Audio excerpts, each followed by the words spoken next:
계속해서 구속사 설교라는 주제를 가지고 말씀을 나누고 있습니다.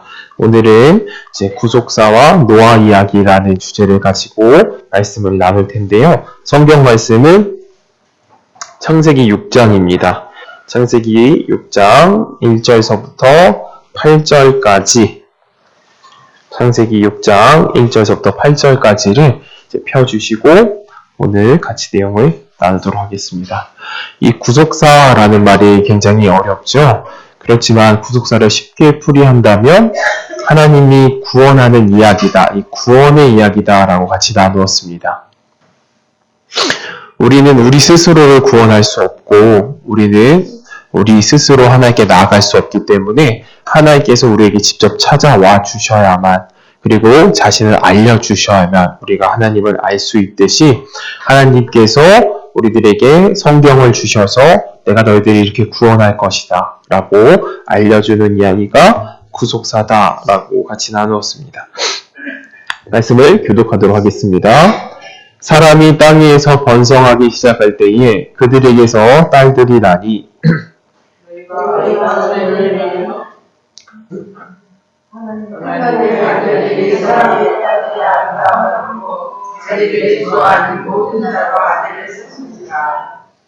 여호와께서 가라사대 나의 신이 영원히 사람과 함께하지 아니하리니 이는 그들의 육체가 됨이라. 그러나 그들의 날은 120년이 되리라 하시니라.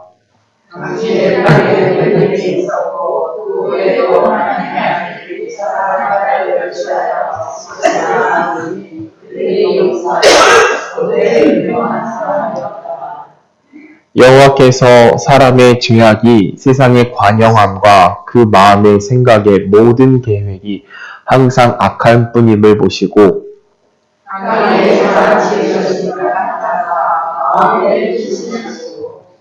가라사대에 나의 창조한 사람을 내가 지면에서 쓸어버리되 사람으로부터 육축과 기는 것과 공중의 새까지 그리하리니 이는 내가 그것을 지었음을 한탄함이니라 하시니라. 아멘. 예. 성경에 쓰여진 내용을 올바르게 이해하는 것은 너무나도 중요한 것입니다. 나 스스로 내가 원하는 것을 성경에서 찾는 것이 아니라 성경이 말하고자 하는 것, 하나님이 설명하고자 하는 것을 우리가 이해하는 것이 참 좋은 것 같은데요. 제가 먼저 우리 이 말씀을 나누기 전에 재밌는 이야기를 하나 하고 넘어가자면, 저희 하온이가 있지 않습니까? 하온이와 대화를 한 적이 있습니다. 최근에 들어서 대화를 했어요. 하온이가 어떤 대화를 했냐면 돈에 대한 이야기를 나누었습니다. 하온이가 요즘에 이제 TV를 보면서 많은 것들을 갖고 싶어 하더라고요. TV 광고 같은 거 많이 나오잖아요. 엄마 이것도 사주고 아빠 이것도 사주고 막 이렇게 많이 사달라 그래요. 그래서 하온이가 어느 날도 그 광고의 한 채널을 보고 콩순이 뭐 이런 것들, 아이들이 좋아하는 것들 있죠? 사달라고 저에게 찾아온 거예요. 그래서 제가 하온이에게 말을 했습니다. 아빠, 콩순이 좀 사주면 안 돼? 그러길래 제가 하온아, 아빠 돈이 없어. 돈을 어떻게 벌어야 될까? 라고 물어봤어요, 하온이에게. 하온이가 저에게 하는 말이 뭐냐면, 아빠, 그러면 저기 홈플러스를 가라는 거예요, 홈플러스를 가서 물건을 사면 거기는 아줌마가 돈을 준다는 거예요, 저한테. 그 말 하는데 어찌나 웃기던지 그 말을 듣고 한참 웃었던 기억이 있습니다.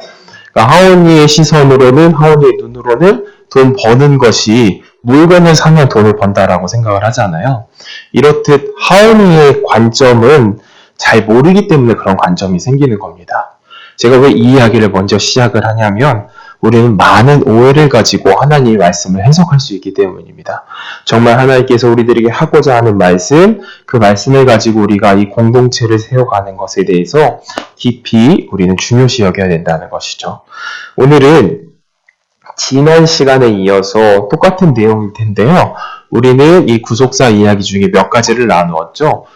룻기에 대한 이야기를 나누었습니다. 첫 번째로 룻기에 대한 이야기는 무엇이었죠? 저기 이방 모압 여인 룻이라는 사람이 있었는데 하나님의 백성이 될 수도 없고 하나님의 자녀가 될 수도 없는 그 여인이 보아스라는 한 남자를 만나서 그가 예수 그리스도의 족보 안에 들어오게 된 그 이야기를 나누었습니다. 두 번째로는 우리 요셉 이야기도 나누었습니다. 요셉과 구속사라는 주제를 가지고 요셉이라는 인물이 형들에게 고난을 받지만 결국 그 요셉은 형들을 고센 땅이라는 곳으로 인도했다라고 이야기를 나누었죠. 그 고센 땅은 언덕 위의 땅이다라고 했고 그것을 가지고 우리는 그것이 바로 에덴 동산. 요셉은 예수님을 상징하는 인물인데 요셉이 형제들을 사랑하여서 고센 땅으로 인도했듯 우리로 하여금 예수님께서는 천국으로 인도하신다라는 이야기를 나누었고요. 지난주에는 에덴 동산이라는 주제를 가지고 같이 나누었습니다. 우리가 에덴 동산에서 쫓겨나게 됐는데 다시 하나님께서는 그 에덴 동산으로 어떻게 부르시는가에 대해서 같이 나누었습니다. 오늘도 그와 같은 내용이에요. 노아의 방주 사건을 통하여서 어떻게 하나님께서 우리를 구원의 자리로 인도하시고 구원의 나라로 인도하시는지에 대해서 그 이야기를 나누는 겁니다.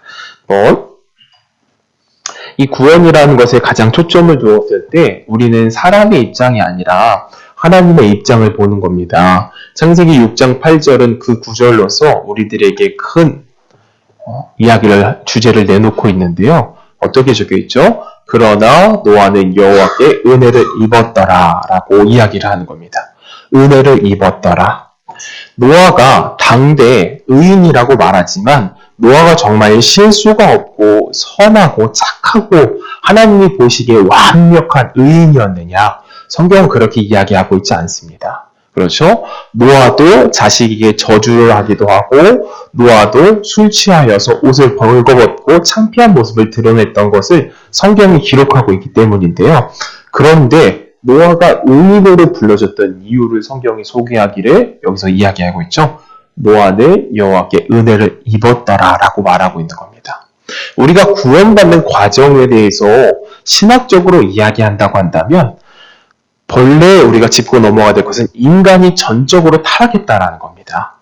인간이 하나님께 나아갈 수도 없고 하나님께 구원받을 수도 없고 구원의 길을 찾을 수 없다. 전적으로 무능하고 타락한 상태이다라는 걸 짚고 넘어가는 거예요. 그런데 그 타락한 인간에게 누가 찾아오시는 거죠? 하나님이 찾아왔다라는 겁니다. 그래서 그 타락한 인간에게 은혜를 주시고 우리를 거듭나게 하여서 하나님을 만나게 하신다. 그 이야기가 신학적인 구원의 출발인데요. 이것도 마찬가지로 노아는 여호와께 은혜를 입었더라라고 이야기한다는 거죠. 은혜를 입어서 그가 이제 구원의 부름에 응답하게 되어졌다라는 것인데요. 이 구원은 하나님, 삼위일체 하나님의 작품이라는 겁니다. 성부께서 계획하시고 섭리하시고 성부 하나님께서 성자께서 우리의 죄를 씻겨주시고 의롭다 법적으로 칭하게 하시고 구속을 완료하시고 성령 하나님께서 우리로 하여금 믿게 하시고 중생케 하시고 거듭나게 하시고 인도하시고 하는 이렇게 삼위일체 하나님의 작품인 것인데요. 이 작품이 어떻게 이루어지는지에 대해서 말씀을 쭉 봐나가면서 해나가도록 하겠습니다. 첫 번째, 노아의 이야기는 굉장히 많은 이야기들을 상징을 하고 있습니다. 1번으로서 노아는 구원받은 백성을 상징합니다. 구원받은 백성을 상징을 하죠. 다음 절인 창세기 6장 9절 말씀을 볼까요? 창세기 6장 9절 말씀입니다. 보겠습니다.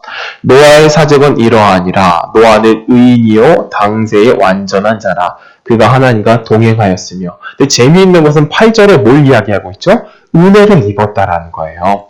은혜를 입은 다음에 그 다음 뭐라고 소개하고 있다라는 거죠? 노아는 의인이요 하나님께서 보시기에 완전한 자고 동행하는 자라는 것이죠. 이것이 우리의 삶이라는 겁니다. 우리는 때론 허물도 있고 연약하고 하나님이 보시기에 창피한 모습도 많지만 주님께서 우리를 은혜로 감싸 안아주시고 우리로 하여금 의롭다 칭해 주시고 우리와 함께 동행하신다라는 거죠. 이것이 노아는 구원받은 백성을 상징하는 내용인데요. 에베소서 2장 8절 말씀과 디모데후서 말씀 한번 보도록 하겠습니다. 에베소서 2장 8절. 너희가 그 은혜를 인하여 믿음으로 말미암아 구원을 얻었나니 이것은 너에게 난 것 아니요 하나님의 선물이라 라고 되어 있죠. 이 구원의 과정에 대해 설명을 하는데 첫 번째, 은혜로 인하여 그리고 믿음을 얻고 구원을 얻게 되어졌다. 이것은 하나님의 선물이다. 이 구원의 과정을 설명을 하는 것이죠. 디모데후서 1장 9절 말씀도 한번 보겠습니다. 디모데후서 1장 9절 하나님이 우리를 구원하사 거룩하신 부르심은 우리의 행위대로 하심이 아니요 오직 자기 뜻과 영원한 때 전부터 그리스도 예수 안에서 우리에게 주신 은혜대로 하심이니라. 하나님께서 우리를 구원하신 것이 너가 정말 옳게 행동했구나, 너가 의로운 행동을 했구나, 너가 선하게 살았구나, 그것으로 한 것이 아니라는 거죠. 무엇으로 했다라는 거죠? 은혜로 우리를 구원했다라는 겁니다. 은혜로 구원했다. 그럼 첫 번째 기억할 건 무엇이에요? 노아 이야기엔 여러 가지 내용들이 포함되어 있는데 노아는 어떤 것을 상징한다? 구원받은 백성을 상징한다. 그러면 노아 이야기에는 가장 중요한 것은 방주잖아요. 방주의 의미는 무엇인가에 대해서 한번 두 번째로 나누겠습니다. 방주는 히브리어로 테바라는 글자이고 영어로는 아크라고 하는데요. 이 두 단어가 들어간 구약 성경의 내용이 몇 가지가 있어요. 히브리어로는 테바, 영어로는 아크라고 하는데 이것이 두 번 나옵니다. 두 번. 언제 나오느냐? 첫 번째, 모세가 갈대 상자에 이렇게 얹혀져서 구원을 받았죠. 그때 한번 테바라는 것이 나오고 아크는 언제 쓰이느냐? 언약궤, 그 상자를 상징할 때 아크라고 쓰입니다. 그러니까 조금 어렵지만 이렇게 세 가지가 똑같다라는 거예요. 무엇이 똑같다라는 거죠? 노아의 방주와 모세의 갈대 상자와 언약궤가 똑같은 단어로 쓰였다라는 겁니다. 한번 언약궤 사진을 제가 좀 준비했는데요. 이 언약궤가 어떤 물건인지 한번 보도록 할까요? 이 언약궤라는 것은 성막 안에 있는 구조물 중에 한 가지입니다. 이 성막의 최중심쯤에 있는 물것인데요. 지성소라는 방 안에 있는 거예요. 지성소라는 방 안에. 이 아크, 영어로 아크라고 하는 나무 갈대 상자가 바로 이 밑에 있는 하단 부분에 그 나무 상자를 상징을 하는 거거든요. 이 나무 상자, 밑에 있는 이 정사각형의 나무 상자나 노아의 방주나 모세의 갈대 상자가 똑같다라는 거죠. 그 단어에 쓰임 단어가 똑같다라는 거예요. 이 언약궤는 우리가 잘 알다시피 어떤 용도로 쓰여져 있느냐. 위에 보시면 그 천사 두 천사가 보이시죠? 이 두 천사는 시선을 아래로 향하고 있는 겁니다. 고개를 아래로 향하고 있어요. 아래로 향하고 있는데 이 고개 아래에는 천사의 고개 아래에는 물건이 세 가지가 들어있는 겁니다. 어떤 물건이 들어있죠? 아론의 쌍난 지팡이, 십계명, 그리고 만나. 이것이 세 가지가 들어있는데 이 세 가지의 의미가 무엇이냐? 인간의 범죄에 대해서 상징을 하고 있는 거예요. 범죄. 아론의 쌍난 지팡이도 반역했을 때 그 쌍난 지팡이 사건이 나온 것이고 만나도 하나님 음식 주세요 광야에서 했을 때 그 만나를 상징하는 것이고 십계명도 마찬가지죠. 우상을 섬기고 있었을 때 그때 나타난 모두 다 세 개 다 인간의 반역을 상징하는 물건들인데 인간의 반역과 죄를 누가 쳐다보고 있는 구조이죠? 천사가 지금 쳐다보고 있는 구조인 겁니다. 그런데 이 천사들이 우리의 죄악과 인간의 반역을 보고 있으면 어떻게 해야 될까요? 당연히 징벌을 하고 하나님의 공의대로 심판을 해야 되는데요. 이 위에다가 무슨 피를 뿌리는 거죠? 이 위에다가 어린 양의 피를 뿌린다든지 번제에 드린 소의 피를 뿌린다든지 이런 피를 뿌리는 거죠. 이 피를 뿌리는 곳을 바로 우리는 시온좌라고 부릅니다. 시온좌. 여기 평판 있죠? 이 부분을 시온좌라고 부르는 것이에요. 이렇듯 피가 뿌려졌으므로 대신 피가 뿌려졌으므로 이 천사들이 우리의 죄를 보는 것이 아니라 피를 보고 우리의 심판이 넘어간다라는 것을 상징을 하는 겁니다. 이 나무 바깥에 있는 정사각형의 나무 상자는 바로 그리스도의 몸을 상징하는 물건이라고 개혁주의 신학에선 이야기를 해요. 왜 그리스도의 몸을 상징을 하느냐? 이 나무는 병균이 들지 않는, 해충이 들지 않는 나무로 구성이 되어져 있습니다. 그리고 이 나무는 인간의 모습을 상징을 해요. 인간의 모습.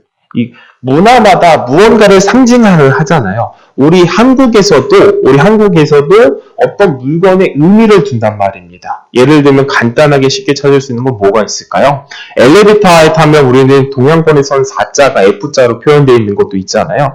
그렇듯 문화권마다 다른 것에 의미를 두는데 중동이나 이스라엘 문화에서는 이 나무 모양, 이 나무를 사람으로 상징을 하는 겁니다. 그런데 이 나무, 해충이 되지 않는 나무, 병균이 되지 않는 나무에다가 무엇을 발랐죠? 금을 바른 겁니다. 완전하신 인간이면서도 완전한 신이신 그 예수 그리스도의 몸을 상징을 하는 거죠. 상징을 하는 겁니다. 그 예수 그리스도의 몸 안에 우리가 거할 때에 우리의 죄가 가리워지고 우리가 구원을 받는다라는 것을 상징을 하는 것처럼 노아의 방주도 정사각형 모양으로서 설비가 되어집니다. 이런 모양으로서. 똑같이 상징이 되어져요. 그러니까 길쭉한 노아의 방주의 모습은 어떤 것과 또 동일을 하느냐? 바로 성막의 규례와도 동일하게 그려지는데요. 성막은 우리가 지난 시간에 이야기했지만 성막 안에 촛대가 있는데 그 촛대가 무엇을 상징한다라고 이야기를 나누었죠? 에덴 동산에 거해져 있는 생명나무를 상징을 한다. 이것을 나누었죠? 이와 마찬가지로 이 성막 안에 있는 언약궤는 노아의 방주에 탔던 배 형상의 모양과 비슷하고 그리고 이것 역시도 구원을 상징하지만 노아의 방주도 구원을 상징을 하는 것이다. 노아의 방주는 피를 뿌리는 것이 아니라 무엇을 바르죠? 바깥에다가 역청이라는 끈적끈적한 점액의 물질을 바르는 겁니다. 이스라엘 문화에서 이 역청, 끈적거리는 것을 또한 개혁주의에서 무엇으로 비유를 하느냐? 그리스도의 피로서 비유를 하는 거죠. 그렇기 때문에 이 방주의 의미를 우리가 먼저 기억할 때 무엇이 있다라는 거예요? 방주는 구원을 얻는 그리스도의 몸을 상징을 한다. 왜 그리스도의 몸으로 우리가 보느냐? 이 성경 속에서 나오는 단어, 테바나 아크가 동일하게 의미하고 있는 그 의미들이 구약 성경에 2번 나오는데 언약궤 이 나무 상자, 밑에 있는 나무 상자와 그리고 노아의 방주 그리고 갈대 상자 똑같은 의미인데 물에서 둥둥 떠다니는 갈대 상자도 역청을 발랐죠. 그렇듯 구원받는 그리스도의 몸을 상징을 한다는 겁니다. 말씀 한번 보도록 하겠습니다. 출애굽기 2장 10절입니다. 출애굽기 2장 10절. 그 아이가 자라매 바로의 딸에게 데려가니 그의 아들이 되니라. 그가 그 이름을 모세라 하여 가로되 이는 내가 그를 물에서 건져냈음이라 하였더라. 모세가 갈대 상자에 있다가 건짐을 받았죠. 이와 마찬가지로 우리도 그리스도 안에 있다가 건짐을 받는 거예요. 물이라는 것은 성경 속에서 심판을 상징을 하기도 하고 세상을 상징을 하기도 하잖아요. 그런데 이 갈대 상자 안에 있는 어린아이는 물 안에 침수되지 않는 겁니다. 갈대 상자에 역청을 바르는 것처럼 우리의 그리스도의 피 안에 들어와 있는 이 공동체에서 우리는 절대 하나님의 심판에 거해 있는 것이 아니라 둥둥 떠다니면서 은혜로 우리가 하나님께 올라가는 것을 볼 수가 있다는 거죠. 말씀 구절 한번 보겠습니다. 시편 49편 15절입니다. 시편 18절 16절부터 먼저 보겠습니다. 저가 위에서 보내사 나를 취하시며 많은 물에서 나를 건져내셨도다 라고 성경에 기록하고 있죠. 우리가 건진바 되어진다. 우리가 그렇기 때문에 교회 안에서도 세례를 하기도 하고 이런 과정, 침례를 하기도 하는 것은 똑같은 이유인 거죠. 우리가 본래는 물에서 잠길 자였고 심판받을 자였지만 우리가 구원받았다 라는 것을 상징을 하는 것이죠. 방주의 의미가 이렇다라는 것을 기억하고 넘어갔습니다. 오늘부터 이제 중요한 이야기가 시작이 되는데 이제부터 방주의 내용 한번 성경 말씀 한번 볼까요? 창세기 8장 4절입니다. 창세기 8장 4절. 7월 곧 그 달 17일에 방주가 아라랏산에 머물렀으며 라고 적혀 있죠. 노아의 방주에서 가장 중요한 내용은 이 방주가 어디로 갔느냐가 한 가지 핵심 포인트일 것 같아요. 근데 성경이 말하기를 아라랏산에 도착했다라고 기록을 하는데요. 이 방주 모양을 떠올리면서 상상을 해보는 겁니다.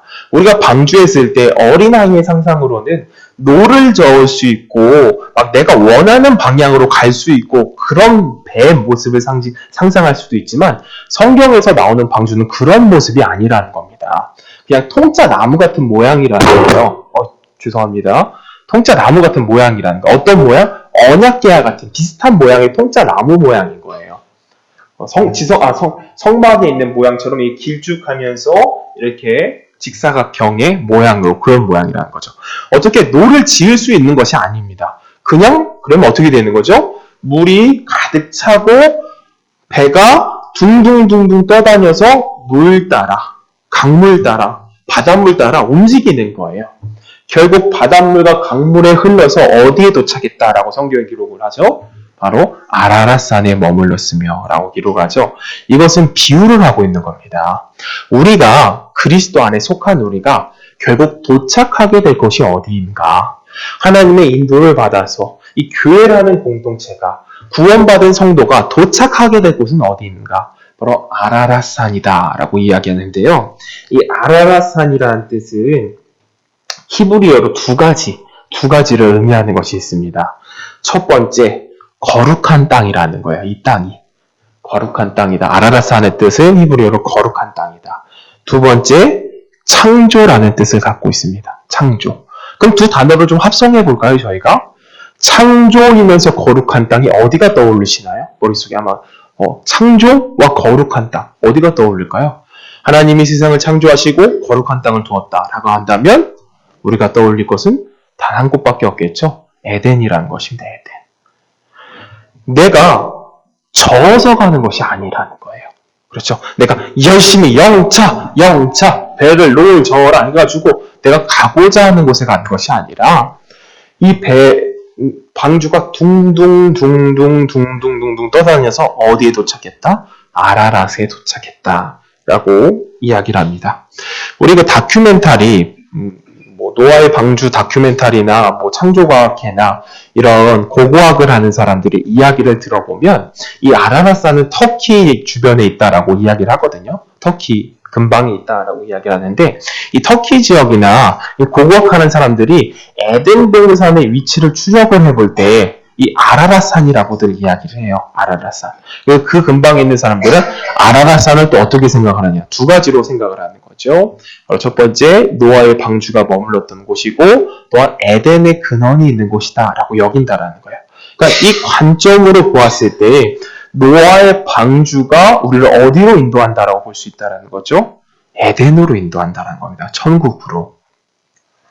하나님의 은혜를 입은 노아의 식구들은 노아의 방주라는 곳에 안에 타 있는데 물이 차고 넘쳐서 그들을 어디로 이끌었다라는 거예요? 에덴으로 이끈다라는 겁니다.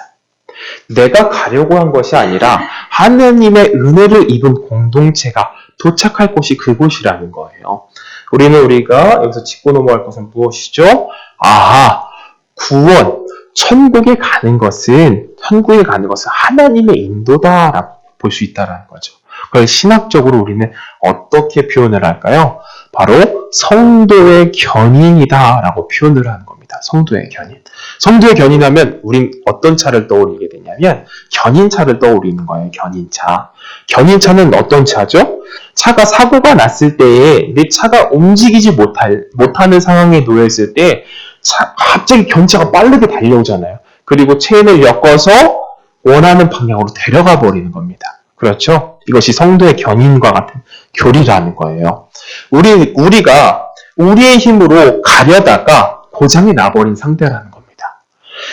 우리 안에 죄가 있고 죄가 넘쳐나는 이 상태, 하나님을 볼 수도 없고 찾을 수도 없고 만날 수도 없고 믿을 수도 없는 이 상태에 놓여 있는 데에 하나님께서 직접 찾아와서 나에게 손을 잡고 끌어다가 어디로 인도하신다? 하나님의 나라로 인도하는 것. 그걸 말하는 성도의 견인이라는 거예요. 그런데 우리가 짚고 넘어갈 것은 너무 성도의 견인만을 의지하고 은혜만을 상징하다 보면 뭘 할까요? 어떻게 생각할까요? 잘못된 생각으로. 그러면 견인차도 가만히 있으면 되니까 가만히 있으면 되겠네 라고 잘못 생각할 수 있다는 거예요. 구원에 대해서는 가만히 있어도 하나님께서 하는 거지만 그 가는 여정 동안, 구원을 이루어가는 여정 동안 우리는 당연히 선한 삶을 살아야 되고 하나님의 뜻을 이루며 살아야 되는 것은 당연한 것이에요. 당연히 아무것도 안 해도 돼. 그냥 편하게 살다가 하나님께서 인도하시면 되지. 이것은 아니라는 겁니다. 보겠습니다. 아라랏산이 성경에 몇 번 등장을 하냐면 총 아라랏이라는 지명이 3번 등장하는데 첫 번째 우리가 보았던 이 방주가 도착한 아라랏산 제외하고는 2번이 더 등장을 하거든요. 그게 열왕기하와 에레미야에 등장하는데 똑같은 말이에요. 열왕기하 에레미야는. 근데 이 상황이 어떤 상황이냐 짚고 넘어가면 살인자가 있습니다. 살인자가 있어요.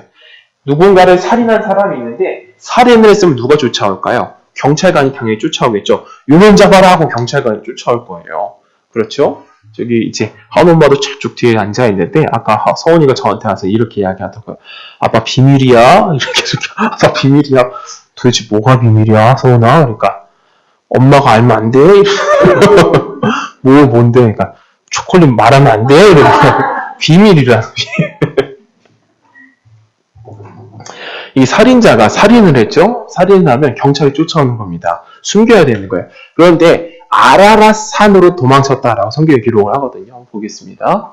아라랏 땅으로 도착했다. 그 신 니스록의 묘세 경배할 때에 아드람멜렉과 사레셀과 저를 칼로 쳐 죽이고 아라랏 땅으로 도망하며 그 아들 에살하돈이 대신하여 왕이 되니라 라고 적혀있죠. 그러니까 아라랏으로 왜 도망쳤겠어요? 그곳이 지켜주는 곳이었기 때문입니다. 지켜주는 곳. 살인자를 보호해주고 지켜주는 곳. 그렇기 때문에 도망친 것이죠. 이렇게 아라랏에 대한 이야기가 있다라는 것을 짚고 넘어가고 이 아라랏산과 비슷한 내용, 아라랏산에 도착했다는 비슷한 내용이 굉장히 성경 속에서 많이 나오는데 먼저는 이걸 짚고 넘어가는 겁니다. 교리적으로, 성경적으로 하나님이 우리를 이끈다라는 걸 짚고 넘어가면서 이 말씀 구조를 봐나가는 겁니다. 구원은 우리가 이루는 것이 절대 아니라는 거죠. 먼저 창세기 2장 15절을 볼까요? 창세기 2장 15절 있습니다. 여호와 하나님이 그 사람을 이끌어라고 적혀있죠. 그 사람을 이끌어. 하나님께서 그 사람을 이끌어 어디에 두는 거예요? 에덴 동산에 두사 그것을 다스려 지키게 하시고 라고 적혀있죠. 내가 에덴에 도착하는 것이 아니라 하나님이 이끄신다라는 거예요. 우리가 지난 시간에 이야기했다시피 시편 말씀에 보면 여호와가 나의 목자신데 그가 어디로 인도라고 한다죠? 푸른 초장으로 인도하시고 쉴만한 물가로 인도하신다는 거예요. 푸른 초장과 물가가 흐르는 곳 하면 이스라엘 사람들은 어디를 떠올릴까요? 에덴 동산을 떠올린다는 겁니다. 에덴 동산.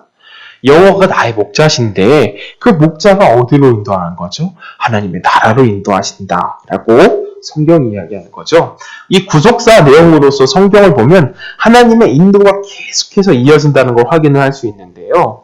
요셉이 그 형제들을 고센 땅으로 인도했고 또한 하나님께서 이스라엘 사람들을 애굽 땅에서 불러내어서 약속의 땅 가나안 땅으로 인도했고 아브라함을 불러다가 본토 친척 갈대아 우르를 떠나 우상 섬기던 그 갈대아 우르를 떠나 가나안 땅으로 인도를 하셨고 또한 이스라엘 사람들이 죄악으로 범죄하여서 포로 생활을 할 때에도 하나님께서 여호수아, 우리가 지난 에스라서 강의를 할 때 같이 나눴던 여호수아와 스룹바벨이라는 영적 지도자를 불러다가 그들을 어디로 인도하셨죠? 예루살렘으로 인도하셨다는 겁니다.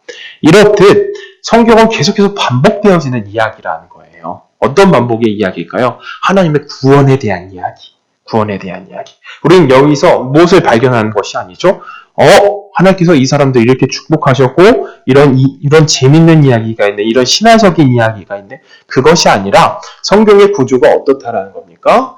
사건과 사건과 사건과 사건이 계속 사건으로 이어지는 성경의 스토리가 있는데 그 사건을 통해서 하나님을 소개한다라는 겁니다. 그런데 우리는 지금 구속사라는 관점으로서 보는 것이기 때문에 그 구속사는 어떤 내용이다? 하나님께서 백성을 구원하는 이야기, 인도하셔서 어딘가를 데려가는 이야기라는 겁니다. 이렇듯 여러 가지 내용들이 나온다라는 거죠. 이와 일맥상통하는 이야기가 신약 성경에도 있는데요. 요한복음 6장 16절 보겠습니다. 요한복음 6장 16절. 내용은 너무나도 잘 아시는 내용일 거예요. 제자들과 예수님이 같이 사역을 하다가 이제 예수님은 어딘가로 가시고 제자들은 다른 지역으로 가기를 원했어요. 그 가기 원하는 지역이 게네사렛이라는 땅인데, 거기에 가려면 배를 타고 가야 되는 겁니다. 배를 타고 바다를 건너야 되는 상황인데, 배를 건너려고 쭉 가다 보니까 무엇을 만나게 되는 거예요? 풍랑을 만나게 되어지는 거예요. 그 풍랑 속에서 누가 찾아오시죠? 예수님이 찾아오시잖아요. 그 이야기 너무 잘 아시죠? 베드로 이야기도 그 중에 나오는 이야기. 근데 여기서 우리는 뭘 짚고 넘어가면 안 될까요? 야, 베드로가 무리를 걸었대. 믿음만 있으면 무리도 걷는구나. 그 이야기를 하려고 하는 것이 아니라는 거죠. 지도를 잠깐 보도록 할까요? 제가 준비해온 지도가 있는데요. 한번 보겠습니다. 이 요한복음 6장 16절과 마가복음 6장 64절 그리고 마가복음 14장 34절은 이 다 비슷한 내용을 이야기하고 있거든요. 그런데 어디로 가려고 하는 거냐 보시면, 여기서 화면을 보시면 지금 처음에 사역을 마친 곳이 여기 벳세다라는 곳이에요.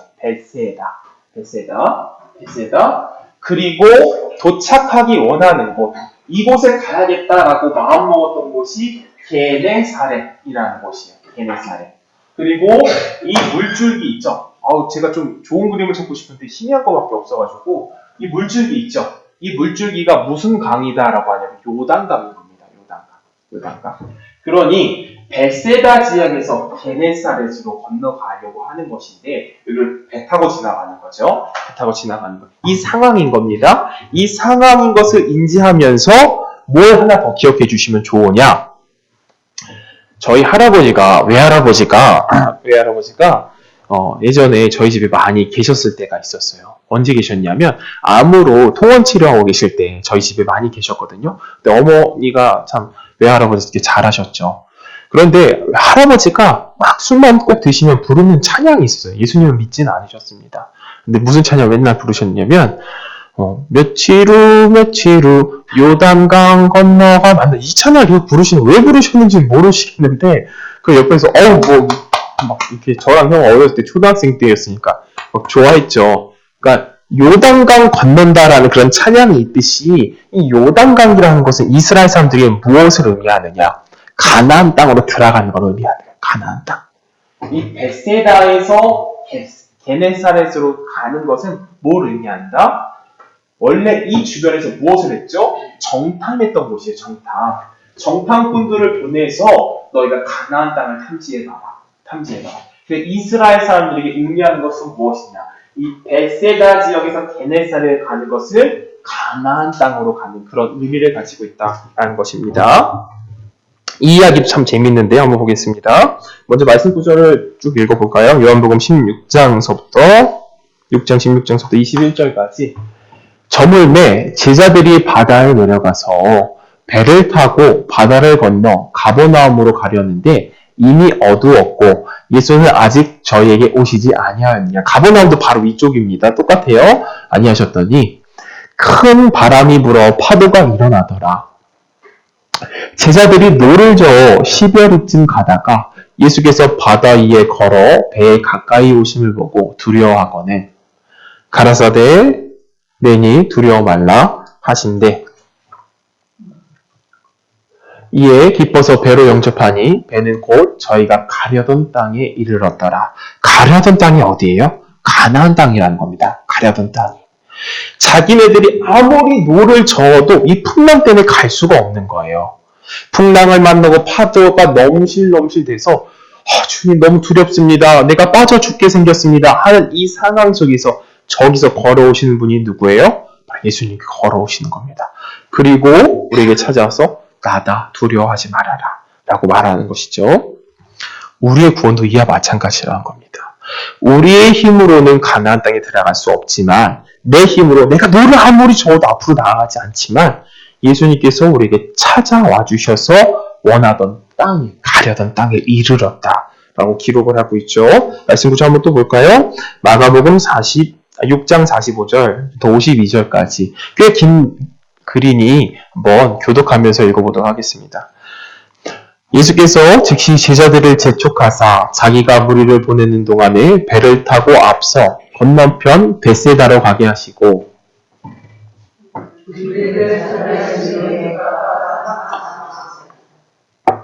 저물매 배는 바다 가운데 있고 예수는 홀로 물에 계시다가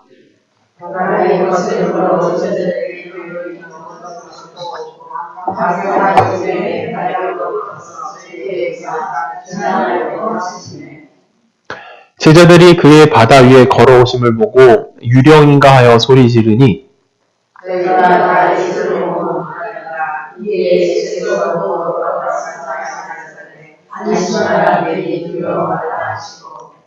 배에 올라가 거기서 가시니 바람이 그치는지라 제자들이 마음에 심히 놀라니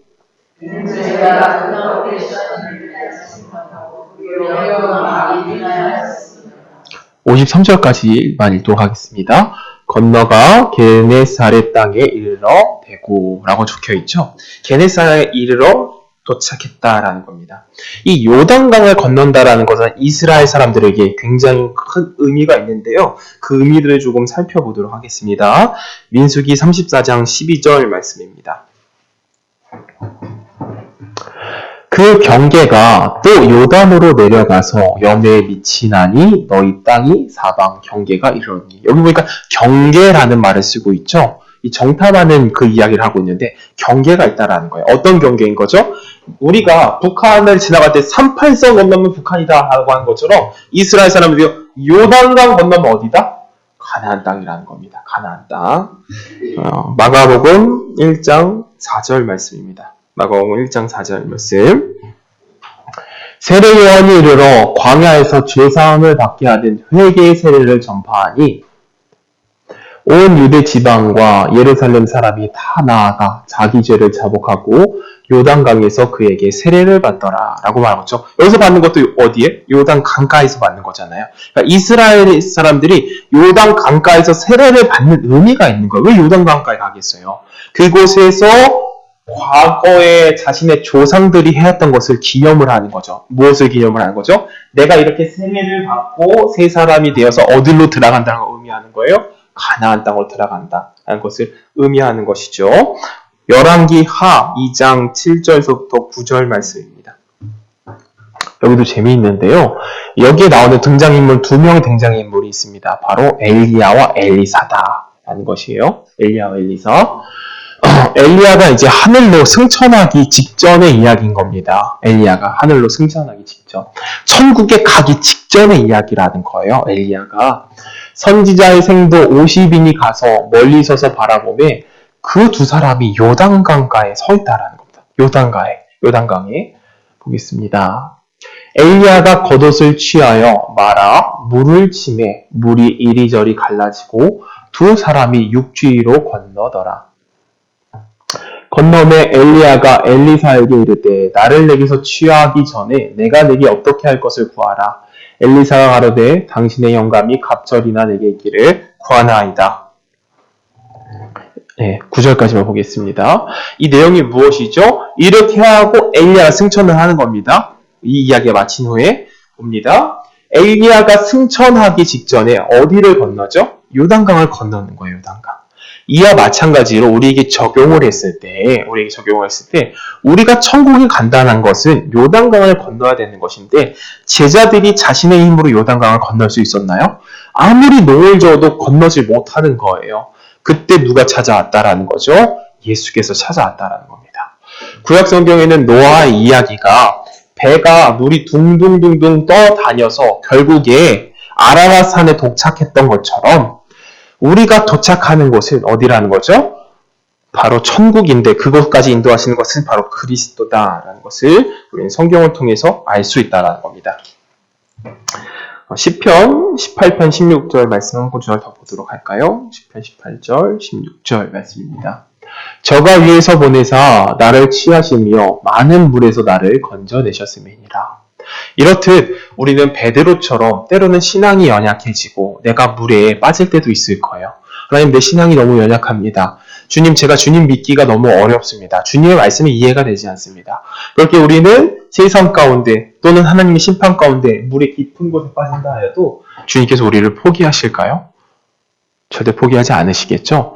우리가 물속에 빠져있을 때 그 물 밑으로 손을 내밀어 주셔서 베드로를 잡아 끌어올리시는 것처럼 우리를 끌어올린다는 겁니다. 여기서 믿음이 적느냐 많느냐의 그 이야기가 아니라는 거예요. 베드로처럼 믿음이 적으면 안 됩니다. 그 이야기를 하는 것이 아니라는 겁니다. 우리 모두 다 믿음이 연약합니다. 우리 모두 다 믿음이 부족해요. 항상 부족해요. 그렇지만 주님께서 믿음 없는 나이다 할지라도 어떻게 하신다는 거예요? 끄집어낸다는 겁니다. 물속에서 끄집어낸다는 거죠. 또한 이와 마찬가지로 베드로에게 무엇이라 말합니까? 베드로에게 무엇이 말하죠? 너는 사람 낚는 어부가 된다. 물속에서 끄집어낸다라는 거예요. 물속에서. 우리들에게 말씀을 하시는 겁니다. 너희들은 사람 낚는 어부라는 거예요.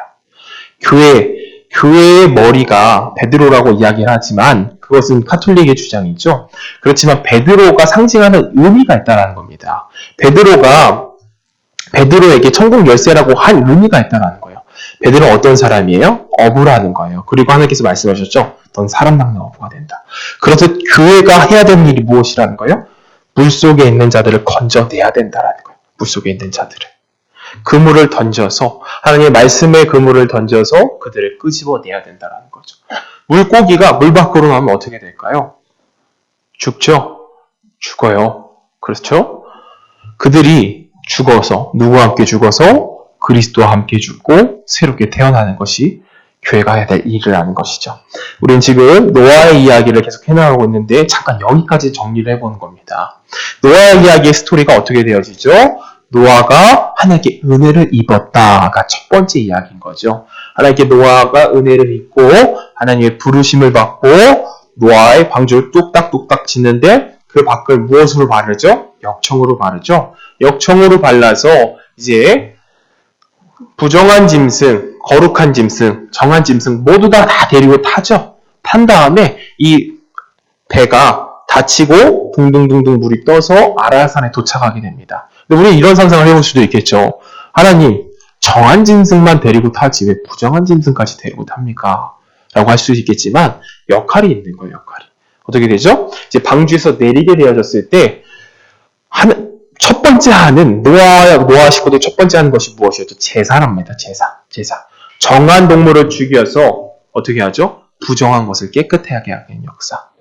그렇듯 우리가 방주에서 내려온 우리가 해야 되는 일이 무엇일까요? 내가 주어지는 겁니다. 내가 죽어져서 내가 낮아지고 내가 연약해져서 누구를 살려야 될까요? 부정한 것을 살리는 것입니다. 그것이 우리들이 해야 될 일인 것이죠. 그러면 노아 이야기의 핵심이 여러 가지가 있을 텐데 그 중간에 한 가지 나오는 이야기를 하면 시간이 딱 맞을 것 같습니다. 어떤 이야기가 있을까요? 바로 내리는 장면이 있을 겁니다. 내리는 장면. 아라산에 정박을 하고 물이 점점 줄어들 때에 어떤 동물을 밖으로 내어보내나요? 비둘기와 까마귀를 내어보내죠. 근데 까마귀는 돌아오지 않고 비둘기는 좋은 소식을 가지고 돌아오게 되어지는데 이 비둘기를 우리는 성경 속에서 몇 번 등장하는 것을 알 수 있습니다. 저는 이 말씀 구조를 좋아하는데요. 먼저 창세기 8장 11절과 마가복음 1장 9절 말씀 두 가지 보도록 하겠습니다.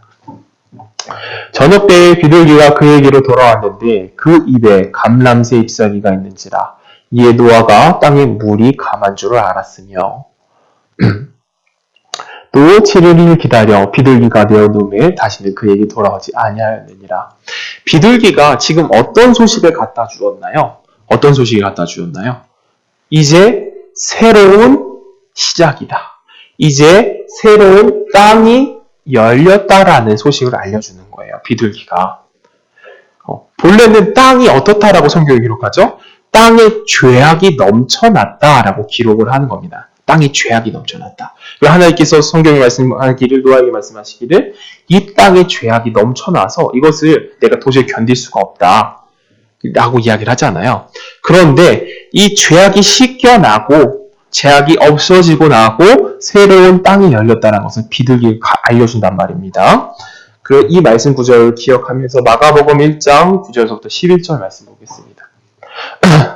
그때에 예수께서 갈릴리 나사렛으로부터 와서 요단강에서 요한의 세례를 받으시고, 좀 구약에 있는 내용과 오마주가 되어지지 않습니까? 비슷한 내용이지 않습니까? 요단강은 어디예요? 새로운 땅, 약속의 땅으로 들어가는 곳이잖아요. 보겠습니다. 10절 보겠습니다. 곧 물에서 올라오실 때, 예수님께서 물에서 올라오실 때에 하늘의 갈라짐과 성령의 비둘기같이 자기에게 내려오심을 보시더니 라고 성경이 기록하고 있죠. 예수님께서 요단강에서 올라오실 때에, 예수님께서 요단강에서 올라오실 때 무엇과 같이 왔어요? 성령의 비둘기같이 하심을, 비둘기를 표현을 하고 있단 말입니다. 비둘기가 새로운 시작이 되어졌다, 새 땅이 열렸다는 것을 알려주었다라는 거예요. 여기서 마찬가지로 예수님께서 세례를 받으시고 일어나실 때에 우리에게 새로운 시작이 열렸다는 겁니다. 어떤 게 열렸다는 걸까요? 가나안 땅으로 들어갈 길이 열렸다는 겁니다. 너희들 힘으로는 갈 수 없지만, 너희들의 공로로는 갈 수 없지만 새 길이 열렸다. 누구의 길이 열렸다는 거예요? 바로 그리스도로 인하여 우리가 하나님으로 가는 길이 열렸다는 것을 알려주는 것입니다.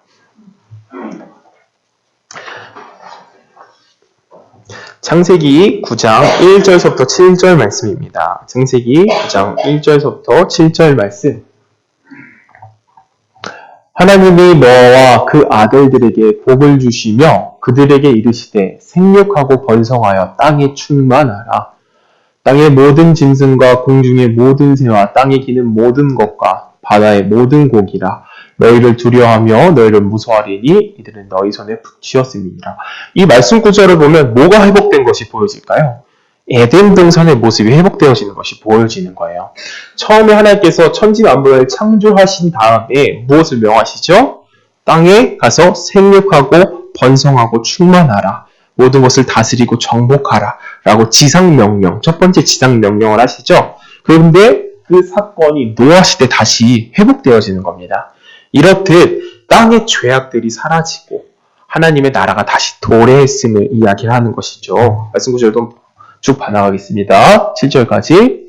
무릇 산 동물은 너희의 식물이 될지라 채소같이 내가 이것을 다 너희에게 주노라. 그러나 고기를 그 생명되는 피체를 먹지 말 것이라. 내가 반드시 너희 피 곧 너희 생명의 피를 찾으리니 짐승이면 그 짐승에게서 사람이나 사람의 형제면 그에게서 그의 생명을 찾으리라. 무릇 사람의 피를 흘리면 사람이 그 피를 흘릴 것이니 이는 하나님이 자기 형상대로 사람을 지으셨음이니라. 너희는 생육하고 번성하며 땅에 편만하여 그 중에 번성하라 하셨더라. 고기를 먹지 말라 명하시면서 그 뒤에 무슨 내용도 같이 포함하시죠? 사람과의 다툼에 대해서도 이야기하는 거죠. 너희들 이렇게 새롭게 되어졌고 새 땅이 시작되어졌으니까 다시 하나님 명령대로 살고 서로 다투지 말아라. 죽이는 행위를 하지 말아라. 그것이 우리가 받을 의미라는 겁니다. 우리가 이 노아의 이야기를 쭉 머릿속에 그려보는 거예요. 첫 이야기부터 끝까지 그려보는 겁니다. 근데 이 이야기의 중심 내용이 무엇일까요? 바로 하나님께서 구원하는 이야기라는 겁니다. 구원의 이야기. 어떤 구원의 이야기죠? 한 명의 은혜 받은 사람의 이야기, 은혜 받은 가족들의 이야기, 그 가족을 불러다가 어느 땅으로 인도하는 이야기예요? 새 나라와 새 땅으로 인도하는 이야기라는 겁니다. 그 중간에 여러 사건들이 있긴 하지만 우리가 이렇게 인도받는 것은 하나님의 은혜이다. 하나님의 값없는 은혜이다. 라는 것을 우리는 성경을 통해서 알 수 있다는 겁니다. 구원의 서정에 대해서 말씀을 드리고 오늘 말씀을 마치도록 하겠습니다. 구원의 서정이라는 말은 어떤 것이냐?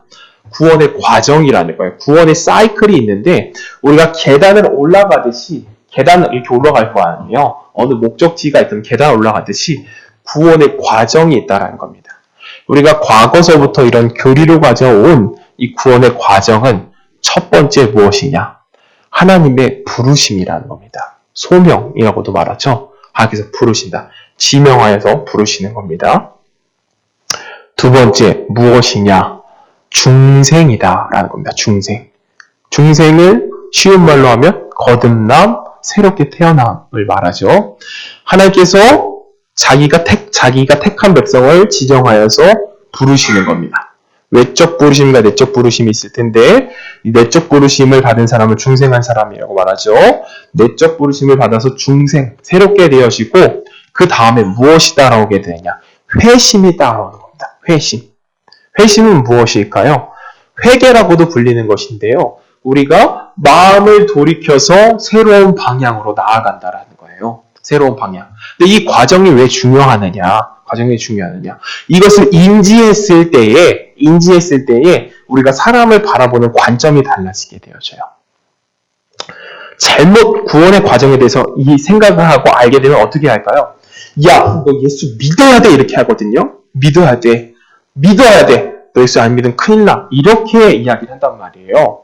그런데 우리가 이 구원의 과정, 구원의 서정에서 이야기하자면 먼저는 예수 믿어야 돼 막 혼내키고 말 안 듣는다 그렇게 하는 것이 아니라 먼저 중생해야 된다는 걸 깨닫는 겁니다. 중생이 무엇이죠? 성령님께서 그 사람을 새롭게 바꾸는 거예요. 이건 사람이 못하는 겁니다. 중생의 사역은 성령의 사역이라고 말하거든요. 성령의 사역. 중생이 되어지면 그 뒤에 뭐가 따라온다? 회심이 따라온다. 회개하게 되어지는 거죠. 내가 죄인이구나. 내가 죄로 인해서 멸망받고 지옥 가게 될 수밖에 없구나. 그렇기 때문에 구원자를 찾게 되는 과정을 겪게 되어지죠. 그 회심 뒤에 따라오는 것이 무엇일까요? 바로 믿음이라는 겁니다. 믿음이 꽤 뒤에 나오죠? 벌써 몇 번째에 나오나요? 벌써 4번째에 나오는 것 같은데요. 부르심, 중생, 회심, 믿음. 이렇게 믿음이 따라오는 거죠. 믿음의 다음에 무엇이 따라올까요? 바로 칭의가 따라오는 거예요. 칭의는 무엇이죠? 법적 용어인데 너 법적으로 이젠 죄인 아니야 라는 것이요. 너 이 죄인 아니야. 그래서 우리가 하나님 보좌 앞에 심판대 앞에 갔을 때 어떤 상황이 벌어질까요? 우리가 죄인이 아닌 겁니다. 실제로 하나님 심판대 앞에 우리는 모두 다 심판대 앞에 쓰게 될 거거든요.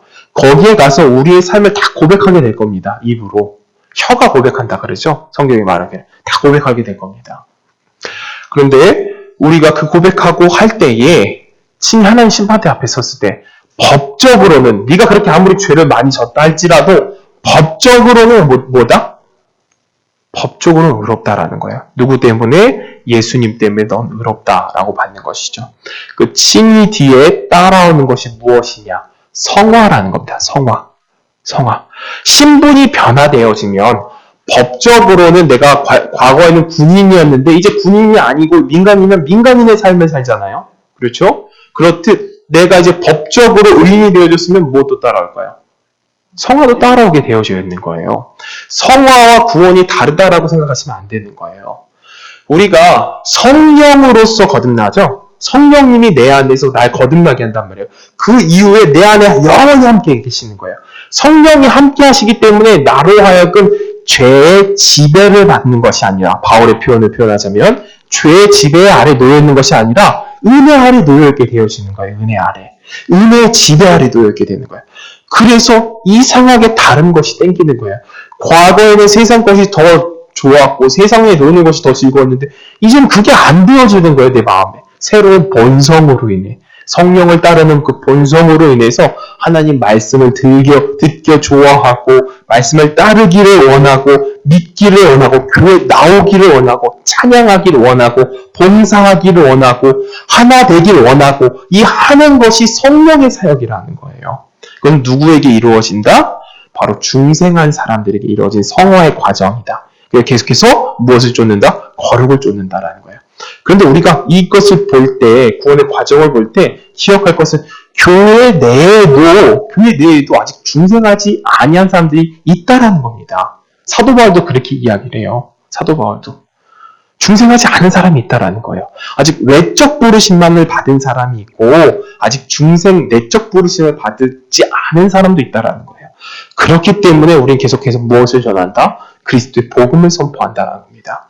내가 중생했는지 어떻게 합니까? 라고 물어본다면 우리가 사도 바울이 여기 있고 커피숍에 가가지고 바울 아저씨 제가 중생한지를 잘 모르겠어요.